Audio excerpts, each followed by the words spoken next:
All right, let's talk about gravity here.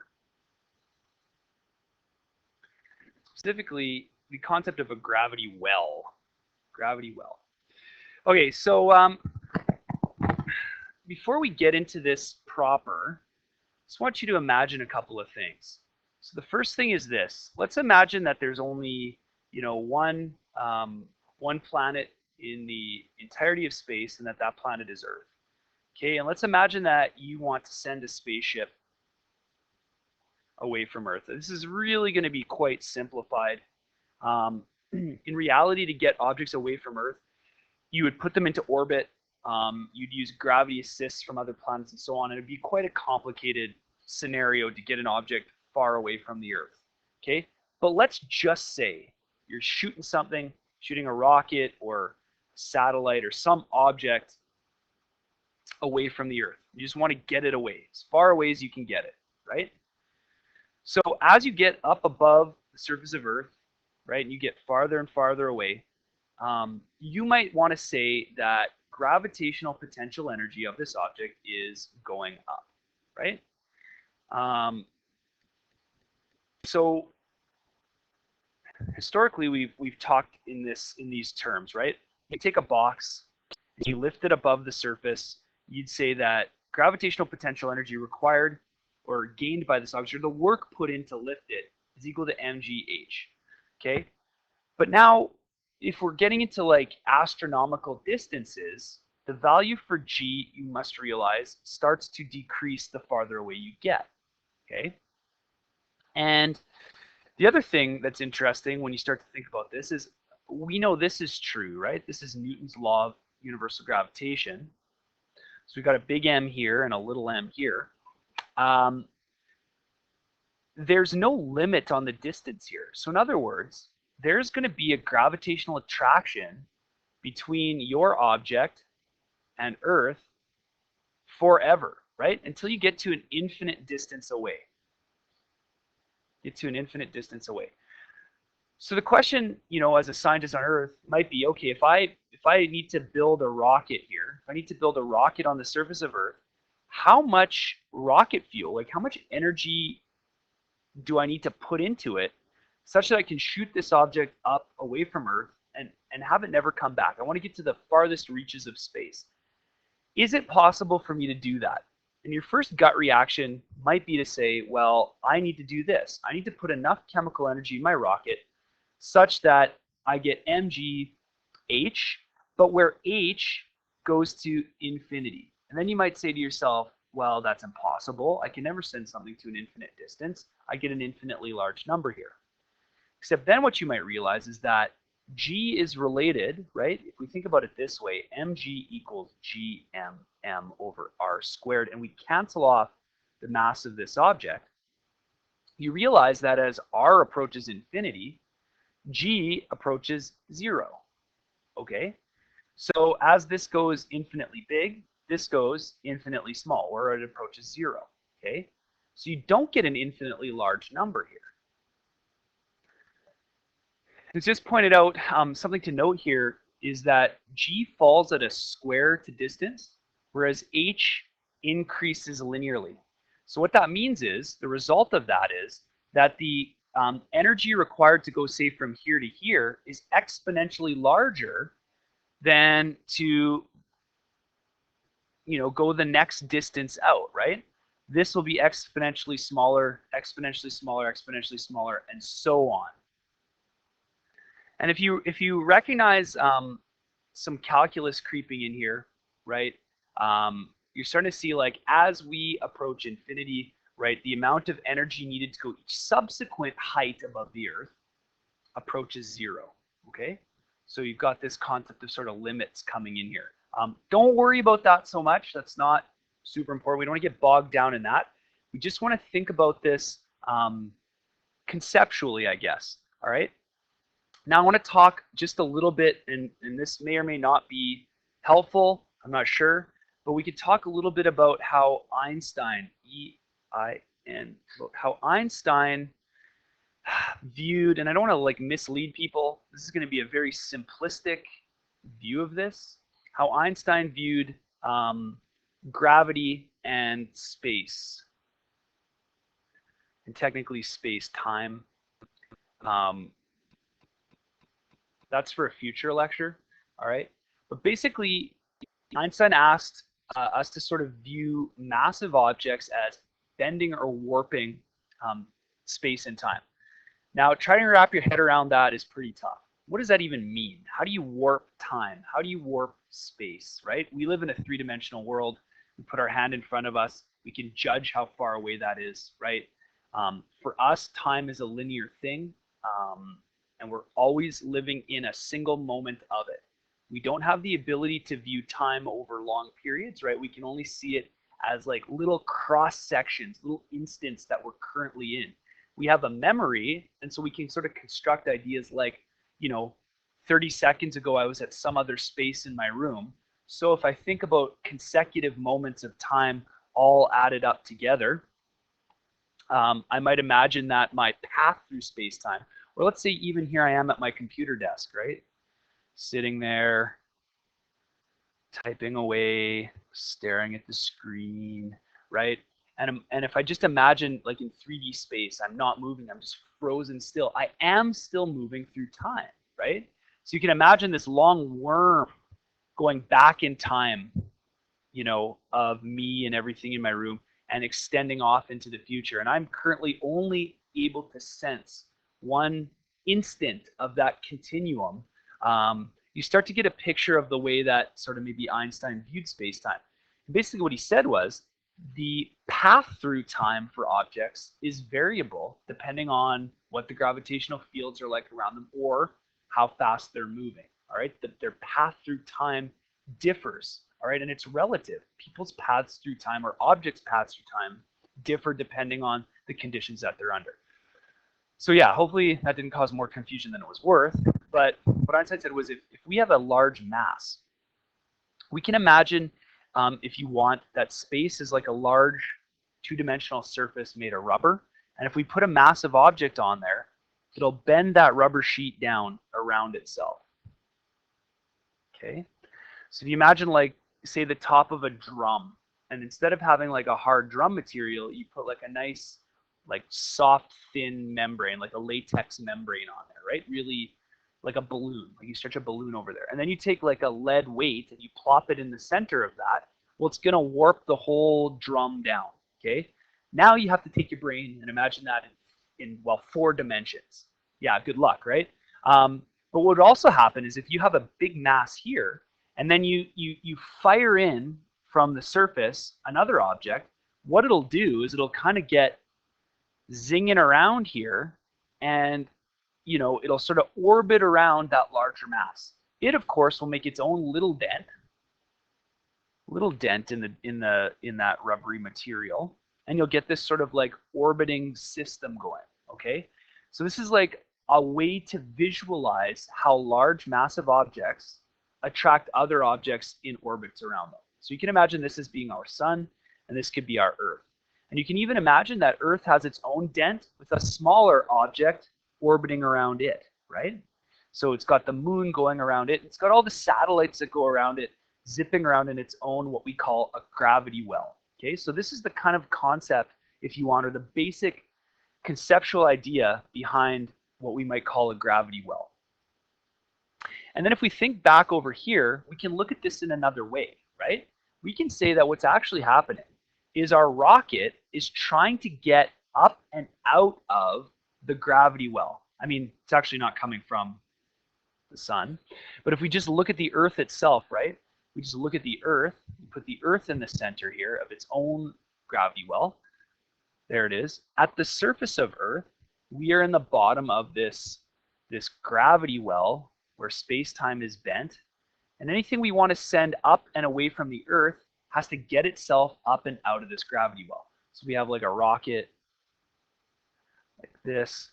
Okay, if we want to get it out, right, we have to give it enough energy such that it can escape out of this gravity well. If we shoot it up and it doesn't have enough energy, right, it'll fall back down to the surface of the Earth. If we shoot it at the correct angle, it'll go into orbit around the Earth in much the same way that Newton said, right? He said if you're on top of a mountain, you start to throw rocks off the mountain. Eventually you throw them hard enough that they just go around and around and around.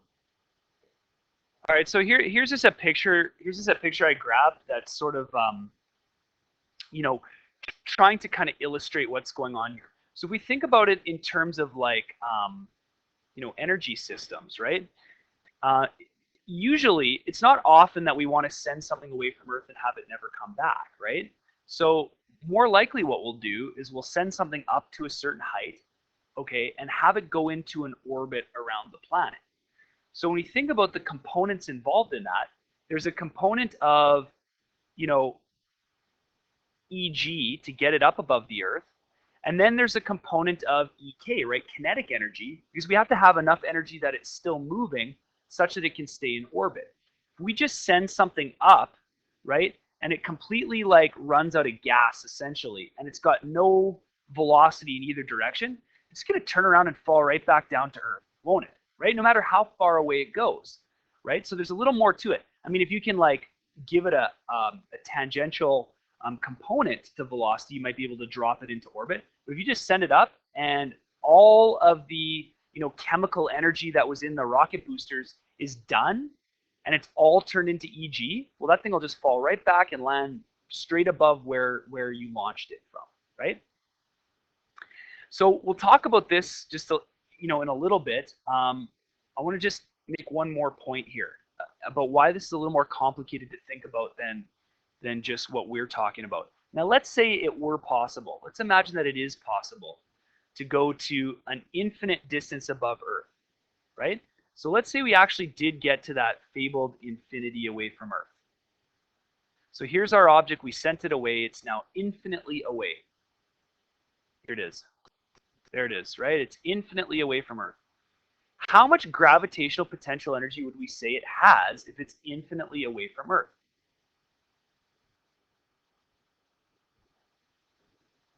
So this is an interesting problem, right? Because at infinite distances, the force of gravity is none. There's zero pull back to Earth, right? So then how do you define, if I take an object and I raise it up, I know that it's going to get gravitational potential energy. I know I have to do this amount of work to get it there. And I know that if I let it fall back down, all that work I put in is going to come back out of the system again. But look at this. If I actually put in enough work to get it to infinity, there's no more pull back to Earth. So essentially, I have zero gravitational potential energy at an infinite distance. So how do you deal with this? Well, and then the other thing to think about is, so that point is zero. What about if, instead of being there,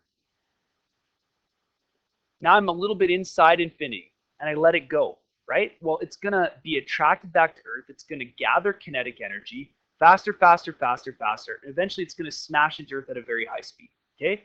Let's say it does that, or let's just say we like let her down softly, and then we just pop it right there. Now it's sitting at the surface of Earth. Now how much gravitational potential energy does it have? Well, yeah, this is in a way zero too, right? It can't fall any farther. It's at the surface. So it's at zero at infinity, and it's at zero at the surface. So like, how do we math this out? Like, what ends up happening here? So we could say this, right? It's a great point. Someone just made this point for me. EG here is mgh. Well, now h is zero, so this is another way to look at it. And here we have EG equals m. Well, now g is zero and h is infinity. So who wins, infinity or zero? Zero. So again, we're at zero here, right? But it's not quite the right way to look at it, right? This actually doesn't really matter. What matters is, what if we're just looking for like the gravitational potential energy between 2 points? Now we can be a little more, numerical with what we're going to do. So if I want to know, okay, I just want to move between 2 different heights, right? Essentially, that's what we were doing before. It just worked out well because G didn't change very much between low Earth orbits, right? But now we're talking about much larger distances, like the distance between, say, the surface of Earth and the orbital height of a satellite, right? or just two different places in space. Now we can actually like work out and figure out between these two differences, or between these two distances, what the delta EG is, right? So let's get into the numbers. Yeah, we give like the meh face. So let's see if we can follow along here. So let's start off with this. We could say, if this is position A and this is position B, could we not say that at FGA, we'd have GMM over R squared, and that at FGB, we're also going to have GMM over R prime, say, squared. Okay, so this is R, and this distance is R prime. Okay, now which one's going to be greater in terms of the amount of force? Well, it's going to be this one. Okay, but there's going to be a non-linear reduction in the amount of force, okay, as we go here. In other words, the amount of force this object feels, ramps down as distance ramps up. That's what we've been sort of talking about, right? So what we could say is, then the delta EG, the change in EG, should be equal to FGB minus FGA divided by 2 times, well, actually, I guess we say it like this, R prime minus R. So what I'm saying here is this. A way we could look at the amount of work that you would need to do in order to move this object from A to B, you could say, well, let's think about the two forces that we have, right? We have a force at A and we have a force at B, right? The force at B is much lower, or some value lower than the force at A. So could we find the average force between these two, right? The average amount of force across this distance, which is what I'm doing here, and multiply it by R, the difference in R, or the distance that we have here, right? Because remember, work is equal to F times D. The problem is we don't have one constant force. We have a force that decreases. So if we change it to the average force, we should be able to figure out the amount of work that we get between here. Does that make sense? Okay, so let's just put that into some language. So what we could say is, we'd say that the work done to move the mass from R to R prime, okay, it's got to be equal to the change in EG between R1 and R prime, or R and R prime. Maybe it makes more sense to call it R1 and R2. How about I do that? Let's call it R1 and R2. R1 and R2. R1 and R2. Okay, so that's saying anywhere I am in here, to move from one place to another, the amount of work I put in is equal to my change in gravitational potential energy. Okay. Let's do this. Let's just look at what that force is doing here, right? So let's make a little graph here.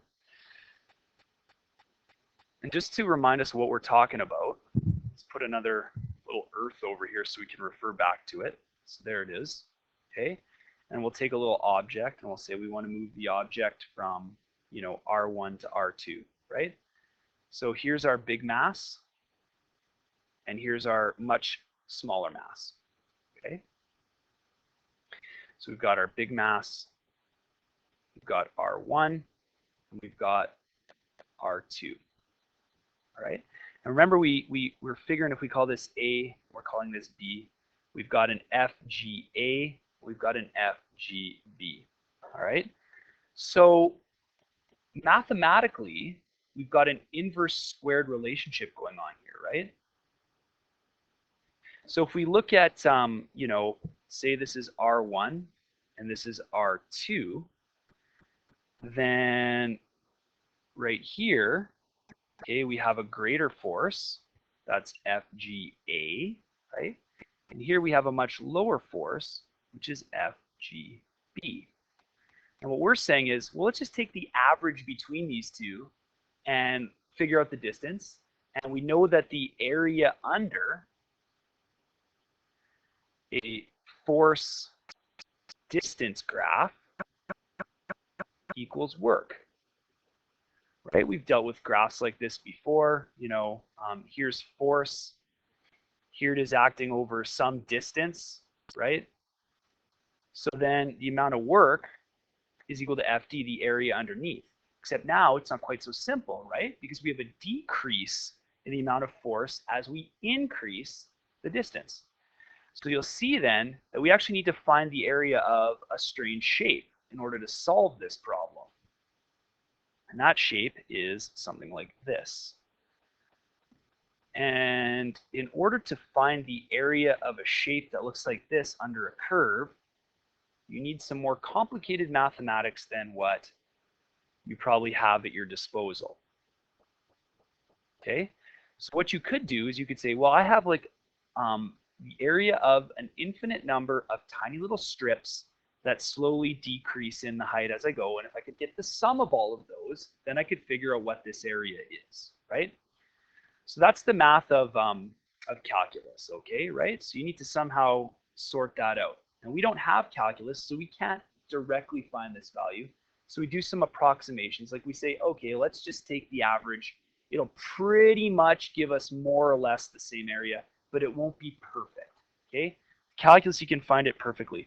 Actually, if you know calculus, I'll just throw this in for you.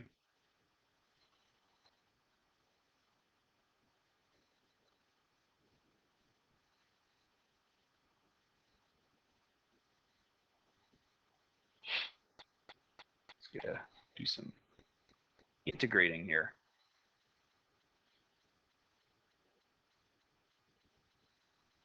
Okay, so if you know what you're doing with that, have at her. The rest of us are going to be stuck a little bit with something slightly different. Now we can still acknowledge this, okay, that we need to find the area under this oddly shaped curve.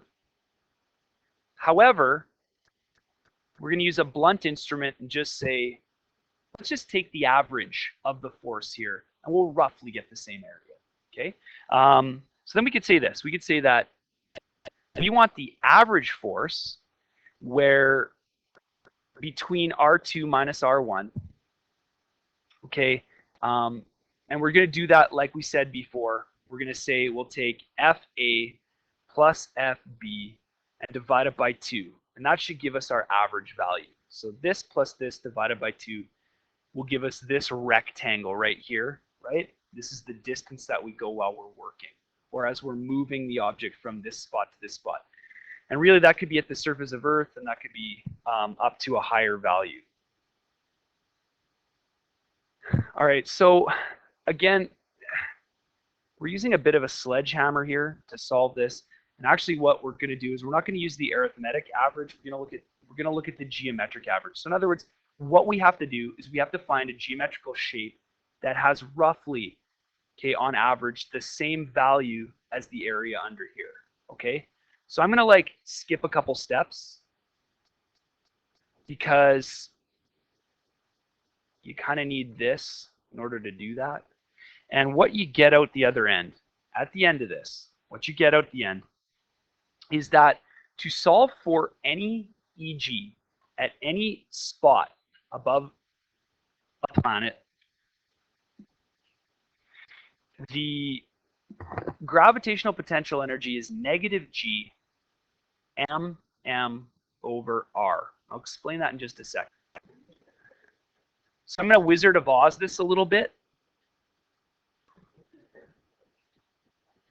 Like, this happens behind the scenes, and then this comes out the other end. So what does it mean? Well, you're just going to get given this formula. Okay? And hopefully you're okay with that. If you understand the concepts, you don't really need to get all the mathematical steps in between. I mean, let's put it this way. We're all okay with this all over the place, right? But if you saw where this came from, sad tears would come out of your eyes, and you would not like it. Okay? This is going to have to kind of be the same thing.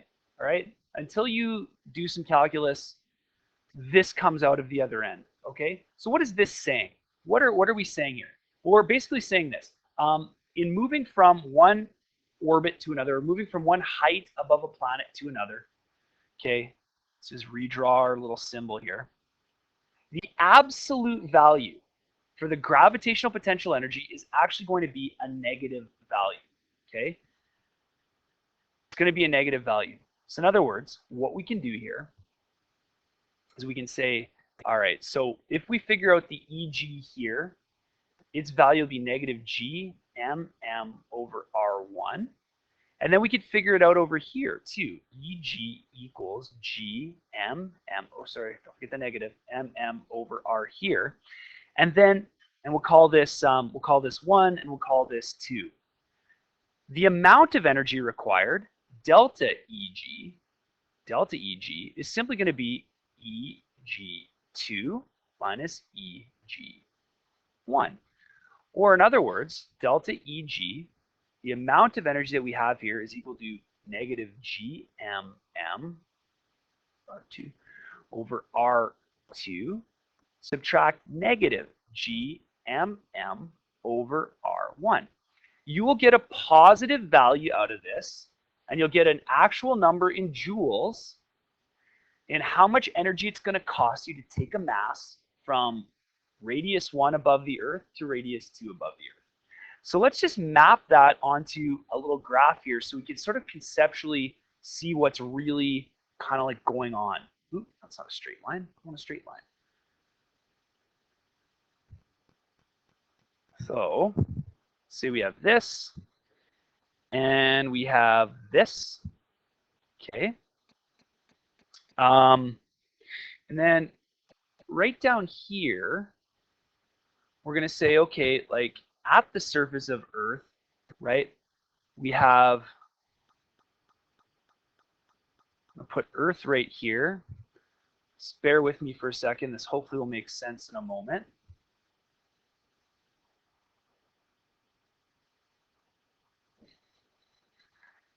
Okay, we're going to call this value RE. That's the radius of Earth. So what we're saying is at RE, this object is in contact with, say, the surface of Earth. Okay? That's as close to the Earth as you can possibly get. Does that make sense? Here's Earth. Here's my object in contact with the surface of Earth. That's at radius E. All right? And then we might say, okay, but what we're talking about is, you know, some value above the surface of Earth. You know, we said our R1 is here, and maybe our R2 is here. Okay. And what we'll find is we get a gravity well that looks like this. Okay. So this is distance away from Earth. And as I go this way, I'm approaching that infinite distance I talked about. All right. At my infinite distance, I'd say and EG is on this side, right? I'd say my gravitational potential energy is 0 once I fly far enough away from Earth that I'm infinitely away from it, right? Of course, that's going to be asymptotal. I can never get there, all right? But if I'm moving up and down inside Earth's gravity well, right? So we're saying we're inside the well here, from one height to another height inside the well. Oh, straight lines, come on now.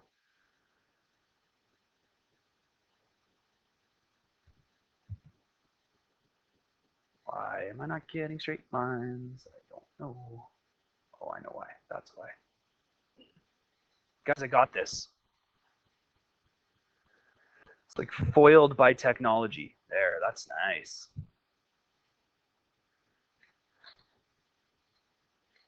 So this is kind of what we're talking about, right? We're going to say then that our EG values are going to be mapped here, right? So here's our delta EG, distance between the two. And here's the values that we have, right? So move that there. Then we could say if we're looking at this kind of concept map of this, we're going to say that this is equal to, can I please have a pen that is not, there we go. Say that this is EG at R1, is equal to negative GMM over R1. And this is my next EG up, right? So the amount of energy I have to put in to get from this radius to this radius is just the difference between these two values. Okay, so delta EG is right here on this axis, and the distance that I have moved in terms of radius is on this axis. So now look what's happening here. How far in radius I get away from the Earth increases exponentially for the same given amount of energy input. If I look at the way I've got this drawn, if I put another amount of energy equal to the amount of energy it took to get from R1 to R2, essentially I've put in enough energy to get me to an infinite distance away. Okay, so I have multiple, chunks of energy as I want to get up and out of here, but how far I move for each input value of energy, if these are all equal, becomes exponentially larger. All right, so if I'm already far away from Earth and I put in a little bit more energy, I shoot some more chemical energy out my rocket boosters, for an equal input of energy, I get an exponential increase in distance away from Earth, as we would expect. So hopefully this helps make sense of what we're kind of talking about here. I know it's weird that it's negative, but that is because we define an infinite distance as 0, and we define, I guess, the surface of Earth as infinitely negative. But we can't even get to that, right? Because we're stuck only getting to the surface. So this is to raise something from the surface on up. You cannot get any closer than the surface of the Earth.